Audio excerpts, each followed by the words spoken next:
नमस्ते मित्रांनो, मन धागा धागा जोडते नवा या मालिकेच्या होणाऱ्या पुढील भागामध्ये आपल्याला असं पाहायला मिळणार आहे की इकडे बाबांची तब्येत फारच बिघडलेली असते। त्यावेळेस घरातील सगळे व्यक्ती तिथे उपस्थित असतात।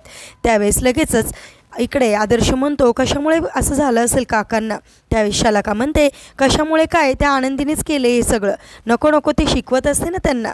त्यावेळेस लगेचच सार्थक म्हणतो, नाही असं त्यांनी काही केलेलं नाही, ते असं कधीच करू शकणार नाही।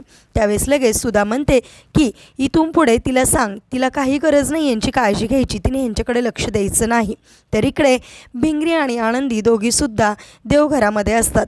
त्यावेळेस दोघीसुद्धा बोलत असतात। त्यावेळेस भिंगरी आनंदीला असं सांगते की मी वृंदा काकीला बघितलं होतं बाबांसाठी कॉफी घेऊन जाताना, मला तर असं वाटतंय ह्या सगळ्यांच्या मागे वृंदा काकीच असणार। आणि असं बोलल्यानंतर लगेच इकडे आनंदीसुद्धा विचारचक्रात पडते।